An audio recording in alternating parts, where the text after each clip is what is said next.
ಅಣ್ಣ ಬಾರಣ ಇವತ್ತು ಪೂರಿ ತಿನ್ಬೇಕು ಅಂತ ಅನಿಸ್ತದೆ. ಜೇಬಲ್ಲಿ ನೋಡಿದ್ರೆ ₹1 ದುಡ್ಡಿಲ್ಲ. ಪೂರಿ ತಿನ್ಸು ಬಾರಣ.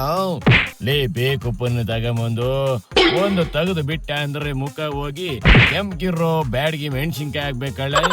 ಈ ಯುದ್ಧದಿಂದಾಗಿ ಹೋಟೆಲ್ಗಳಲ್ಲಿ ಅನ್ನ ಮಾಡೋಕೆ ಸಿಲಿಂಡರ್ ಸಿಕ್ತಿಲ್ವಂತೆ. ಹಿಂಗಾಗಿ ಎಲ್ಲ ಹೋಟೆಲ್ನವರು ಬರೀ ಇಡ್ಲಿ ಪಲಾವು ಮಾಡ್ಕೊಂಡ್ ಕುಂತವ್ರೆ. ಈ ಟೈಮ್ ನಲ್ಲಿ ನಿಂಗೆ ಪೂರಿ ತಿನ್ಬೇಕು ಅನ್ನಿಸ್ತಿದೆಯಲ್ಲ. ಈ ಯುದ್ಧ ಮುಗಿಯೋವರೆಗೂ ನೋ ಪೂರಿ, ನೋ ಚಲೋ ಬಟುರ್ರೆ, ನೋ ಸಾಗು ಕಣಪ್ಪ.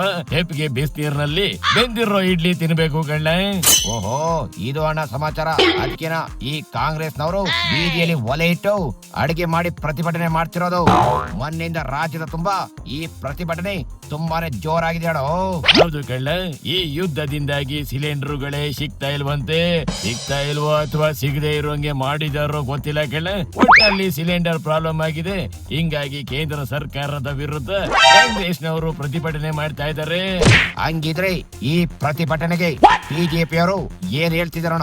ಶಿವ ವಿಜಯೇಂದ್ರ ಅವರೇ, ನಮ್ಮ ಮೂಲಂಗಿ ಏನೋ ಪ್ರಶ್ನೆ ಕೇಳ್ತಾ ಇದ್ದಾನೆ, ಇದಕ್ಕೆ ಉತ್ತರ ಕೊಡಿ ಶಿವ. ನರೇಂದ್ರ ಮೋದಿಜಿಯವರು ಕಾಳಜಿಯನ್ನು ವಹಿಸಿ ಇವತ್ತು ಕಮರ್ಷಿಯಲ್ ಸಿಲಿಂಡರ್ ಬಳಕೆ ಬಗ್ಗೆ ಕೆಲವು ನಿರ್ಬಂಧವನ್ನು ಹೇರುವಂತ ಸಾಧ್ಯತೆ ನಾವು ನೋಡ್ತಾ ಇದ್ದೇವೆ. ಆದ್ರೆ ಗ್ರಾಹಕರಿಗೆ ಯಾವುದೇ ಒಂದು ತೊಂದರೆ ಆಗಬಾರ್ದು ಅಂತ ಹೇಳಿ ಅದ್ರ ಬಗ್ಗೆ ಎಚ್ಚರಿಕೆಯನ್ನು ವಹಿಸಿದ್ದಾರೆ. ಗೊತ್ತಿದ್ರೂ ಸಹ ಬೀದಿಗಿಳಿದು ಹೋರಾಟ ಮಾಡ್ತಾರೆ ಅಂತ ಹೇಳಿದ್ರೆ ಎಲ್ಲೋ ಒಂದ್ ಕಡೆ ಕಾಂಗ್ರೆಸ್ ಪಕ್ಷದ ಬೌದ್ಧಿಕ ದಿವಾಳಿತನ ಇದನ್ನ ತೋರಿಸ್ತದೆ. ಆಯ್ತು ಶಿವ, ನೀವ್ ಹೇಳೋದನ್ನೇನೋ ಒಪ್ಕೊಂತೀವಿ. ನಿಮ್ಮ ಪ್ರಕಾರ ಕಾಂಗ್ರೆಸ್ ಪಕ್ಷ ದಿವಾಳಿನೇ ಆಗೋಗಿದೆ ಅಂತಾನೆ ಅನ್ಕೊಳ್ಳೋಣ. ಮುಂದಿನ ದಿನಗಳಲ್ಲಿ ಜನಕ್ಕೆ ಸಿಲಿಂಡರ್ ಸಿಗದೆ ನಮ್ಮ ಜನ ದಿವಾಳಿ ಆಗ್ಬಾರ್ದು ಅಂತ ಕಾಂಗ್ರೆಸ್ನವರು ಕೇಳ್ತಿರೋದು ತಪ್ಪ? ಈಗಿನ ಸಮಸ್ಯೆಗೆ ಹೊಣೆ ಯಾರು? ಯುದ್ಧ ಪ್ರಾರಂಭ ಆಗ್ತದೆ ಅಂತ ಹೇಳಿ ಯಾರು ನಿರೀಕ್ಷೆ ಮಾಡಿದ್ರು?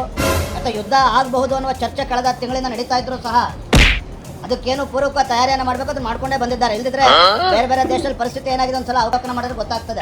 ಅನ್ಸ್ಕೊಂಡಿಲ್ಲ ಮೂಲಂಗಿ, ಅವಲೋಕನ ಮಾಡ್ಕೋಬೇಕಂತೆ ನೀನೇ ಮಾಡ್ಕೊಳ್ಳ.